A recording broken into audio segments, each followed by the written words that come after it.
Monsieur le Président, mon très cher ami Olivier, Mesdames et Messieurs, mes très très chers amis, ça fait du bien. Ça fait du bien de se retrouver dans cette chaleur humaine, dans cette convivialité. Ça fait du bien et je veux tout simplement vous dire merci. Un immense merci pour votre présence si nombreuse et tout votre engagement à nos côtés.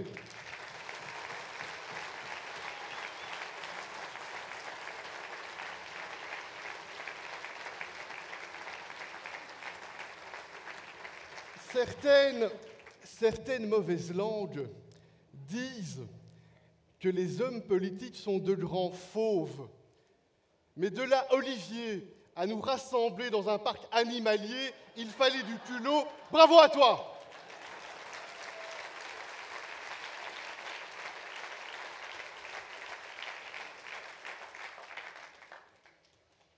Mes très chers amis, en ce moment même, des milliers d'hommes, de femmes et d'enfants sont aux frontières de l'Europe pour fuir la guerre, la barbarie, les bombes et les décapitations. La Syrie, l'Irak ou encore la Libye sont le théâtre de drames quotidiens qui blessent l'humanité dans sa chair. Jamais l'Europe n'a été confrontée depuis sa naissance à un exode d'une telle ampleur. Pour nous, le projet européen a une âme. Il est fondé sur des valeurs intangibles que nous aimons, la liberté, la paix, le respect, la tolérance. Chers amis, notre continent aussi, au siècle passé, a été frappé par la violence et la détresse. Parfois, nos grands-parents, nos arrière-grands-parents ont pris la route pour mettre leur vie et leur famille à l'abri. Nous sommes une fois encore face à un moment de vérité pour l'Europe. Certains voudraient reconstruire des murs et miser sur le repli sur soi et la peur de l'autre. Certains vont même agiter le poison du racisme et de la xénophobie. Mais cela ne sera jamais notre choix. Nous décidons, nous, d'accueillir ceux qui fuient la mort et qui fuient l'enfer. C'est une question d'humanité, c'est une question de dignité.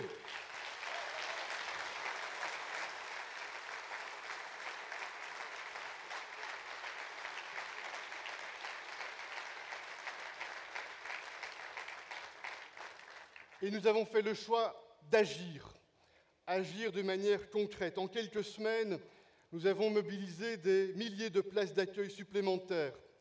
Les moyens des services administratifs sont renforcés. La solidarité avec les communes, les associations, la Croix-Rouge est maximale parce que nous voulons prendre pleinement nos responsabilités. Et je veux dire la vérité, nous savons que ce sera difficile. Ça l'est aujourd'hui et ça le sera encore plus dans les prochaines semaines et dans les prochains mois. Cette crise probablement va durer et nous le savons. Et je veux être extrêmement clair, je veux fixer le cap. Ceux qui sont dans les conditions du droit d'asile doivent être accueillis convenablement. Ils doivent partager nos valeurs de liberté et de démocratie. Ils doivent être encouragés à travailler. Ils doivent bien sûr apprendre une des 3 langues nationales. Et pour nous, comme Olivier l'a dit, le parcours d'intégration doit être obligatoire.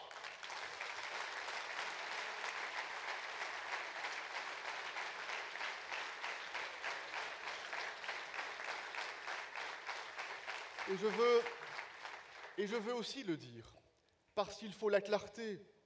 Ceux qui ne sont pas dans les conditions du droit d'asile, ou ceux qui ne respectent pas nos valeurs fondamentales de démocratie et de liberté, ceux-là, ils devront quitter le territoire.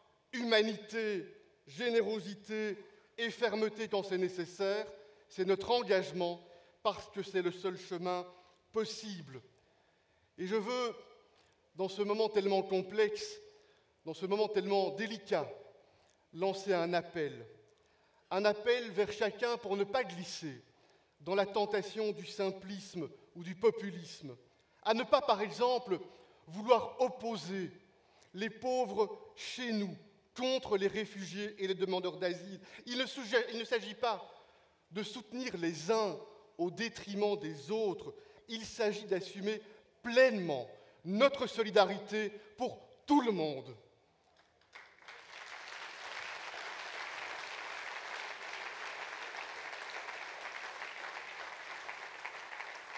Et nous devons aussi lancer un appel à plus de solidarité sur le plan européen, parce que la solidarité européenne aujourd'hui, elle n'est pas encore au rendez-vous.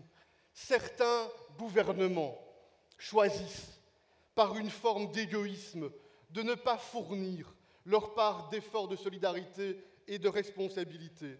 Et je veux dire à ces gouvernements, nous sommes pleinement à vos côtés pour soutenir, dans un intérêt mutuel, votre développement économique et votre développement social. Mais soyez-vous aussi à nos côtés pour faire face ensemble aux défis difficiles de l'asile. La solidarité européenne, elle ne peut jamais être à géométrie variable ou à sens unique. C'est dans l'unité que nous réussirons.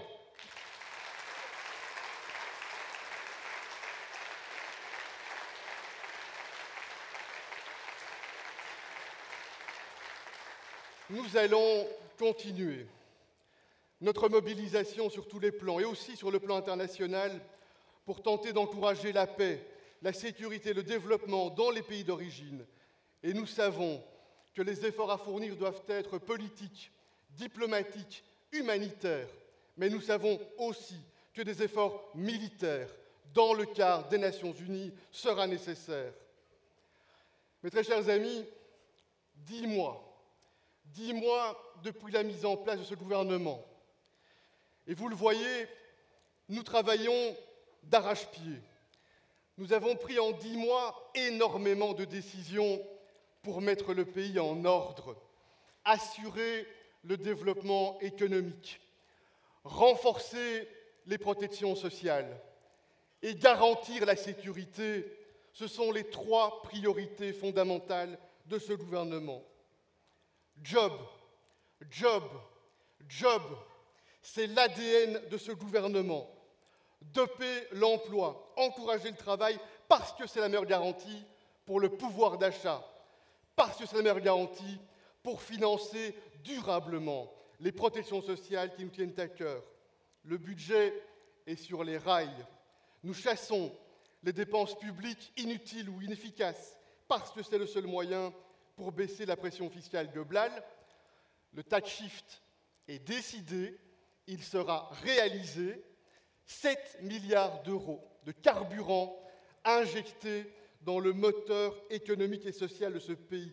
7 milliards pour baisser les charges sur le travail.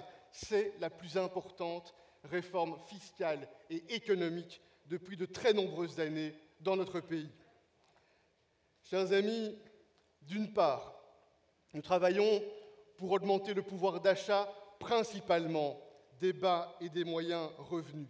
100 € par mois, 1 200 € par an, c'est l'objectif qui est fixé, c'est l'objectif que nous atteindrons.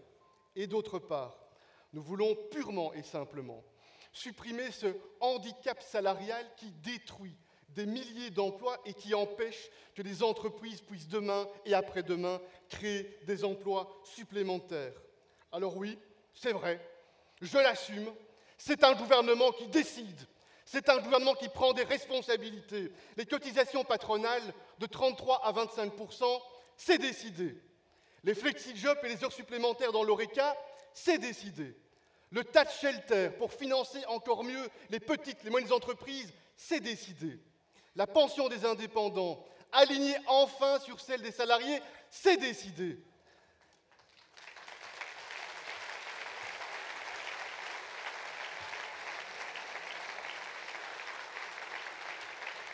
L'exonération des charges pour les 3 premiers emplois, c'est décidé.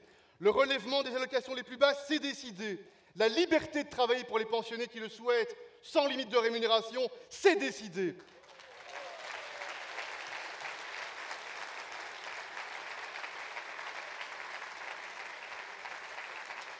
Et je pourrais continuer la liste. Nous allons continuer le travail dans tous les domaines, pour la mobilité, pour l'énergie, pour les PME, pour les indépendants et aussi pour les agriculteurs confrontés aujourd'hui à un défi difficile avec Uliborsu, avec le gouvernement. Comme chaque fois, nous serons à l'écoute des agriculteurs et nous prendrons les décisions qui sont nécessaires.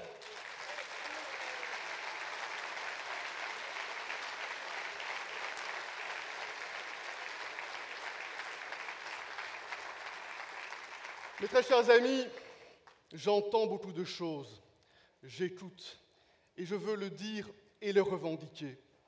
Ce gouvernement, il est authentiquement social. Nous ne nous contentons pas de proclamer la solidarité au mégaphone. Nous travaillons jour après jour pour doper les investissements, pour soutenir celles et ceux qui prennent l'initiative, qui créent leur propre emploi, qui veulent en créer d'autres. Et il ne s'agit pas, contrairement à ce que j'entends parfois, de cadeaux aux entreprises. Au contraire, il s'agit d'investissements majeurs pour doper l'emploi et pour garantir ainsi la solidarité. Je sais, nous savons bien, nous les libéraux et les réformateurs, qu'il y a beaucoup de détresse, qu'il y a beaucoup d'angoisse dans les cœurs. Nous savons bien qu'il faut continuer le travail. Nous savons bien qu'il y a du pain sur la planche. Et nous sommes déterminés à continuer à prendre la décision qui est nécessaire. La réforme des pensions, elle est lancée. Un grand espace de concertation existe pour que chacun puisse assumer ses responsabilités face à ce défi majeur.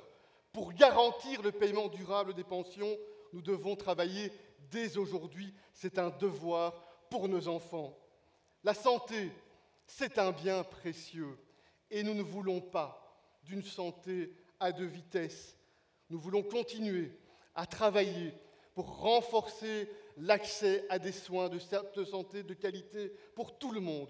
Et là aussi, nous engageons les réformes qui sont nécessaires, par exemple pour le financement des hôpitaux, par exemple pour la lutte contre le cancer, par exemple pour la lutte afin de mieux soutenir les malades chroniques. Mes très chers amis, ces réformes pour l'emploi, ces réformes pour les pensions, pour la santé, nous voulons les mener avec les partenaires sociaux. C'est autour d'une table que chacun peut faire avancer ses idées dans un esprit de responsabilité et dans un esprit de bien commun. Mesdames et messieurs, mes très chers amis, le 21 août, dans un train Amsterdam, Bruxelles, Paris, nous avons eu une chance immense. Un terroriste, avec une Kalachnikov et 270 munitions, s'apprêtait à remonter les wagons les uns après les autres pour y faire un carnage. Heureusement, des passagers ont eu le réflexe et le courage d'intervenir pour éviter le pire. Et cela, après les attentats au musée juif de Bruxelles, les attentats à Charlie Hebdo ou encore la tentative d'échouer à Verviers. L'Europe est confrontée à de nouvelles menaces. Le fanatisme, le radicalisme, le terrorisme, c'est en fait la volonté de détruire les libertés, de détruire la démocratie. En fait, c'est une manière de détruire notre manière de vivre. Combattre le terrorisme dans les règles de l'état de droit, du respect pour les libertés personnelles et pour la vie privée, c'est cela, l'honneur des libéraux et des démocrates. Et c'est dans cet esprit-là, de cette manière-là, que nous renforçons les moyens de nos services de sécurité. Les 12 mesures de lutte contre le terrorisme décidées en janvier sont toutes entrées en vigueur. Les écoutes téléphoniques, les surveillances Internet sont facilitées pour lutter contre les terroristes. La sûreté de l'État a vu ses moyens humains et techniques renforcés. Les équipes spéciales d'intervention de la police sont mieux équipées qu'elles ne l'étaient auparavant. Le Conseil national de sécurité est pleinement opérationnel. Le retrait des passeports ou des cartes d'identité pour les foreign fighters est dorénavant possible. Et surtout, nous n'avons pas hésité à mobiliser l'armée pour augmenter notre sécurité. Et je veux pouvoir, en votre nom, saluer et remercier pour leur travail quotidien l'ensemble des membres de nos services de sécurité, policiers, locaux ou fédéraux, agents de la police judiciaire, agents de la sûreté de l'État et militaires. Nous leur disons merci.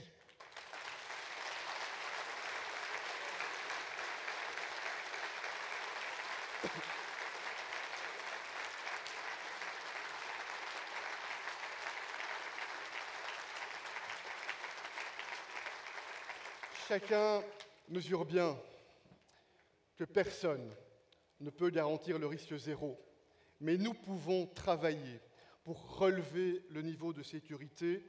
Nous allons continuer à renforcer les moyens pour les renseignements, nous allons continuer à renforcer la coopération européenne dans ce domaine. Et je veux effectivement affirmer que nous allons devoir organiser plus de contrôles sur les bagages, plus de contrôles des données des voyageurs et des identités. Je veux être extrêmement clair, qu'il n'y ait pas l'ombre d'un doute, pas l'ombre d'une hésitation. La liberté de circuler dans l'espace Schengen est pour nous fondamentale, est pour nous extrêmement importante, est pour nous intangible, mais pas pour les terroristes.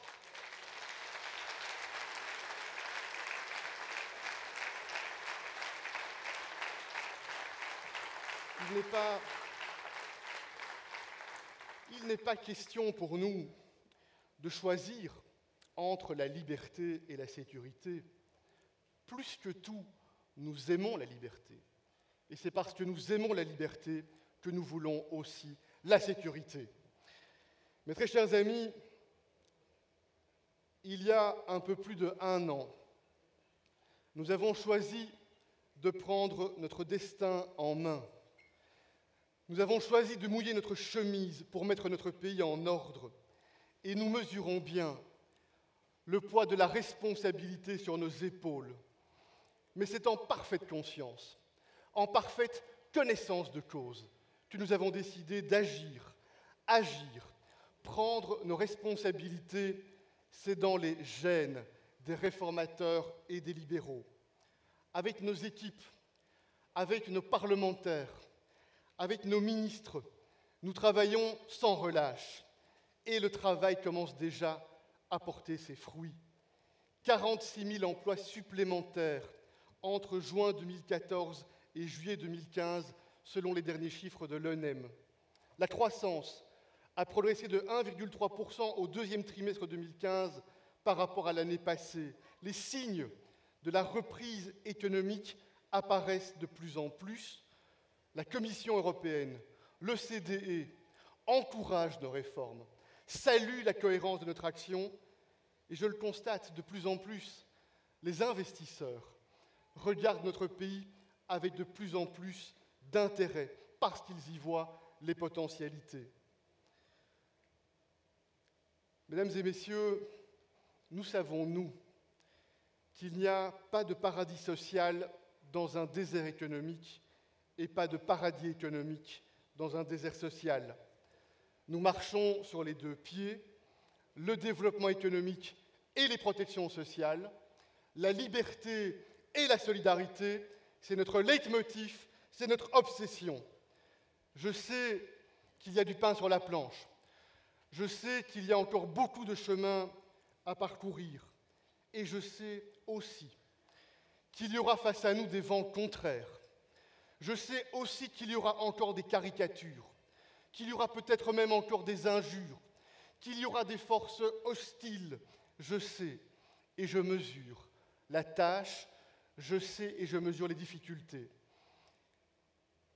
Mais les yeux dans les yeux, je veux vous dire que nous n'entendons pas nous laisser déstabiliser, parce que nous sommes unis, parce que nous sommes rassemblés, parce que nous sommes déterminés.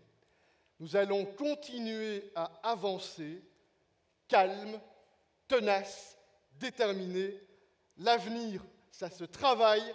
Nous sommes engagés pour l'avenir. Je vous remercie.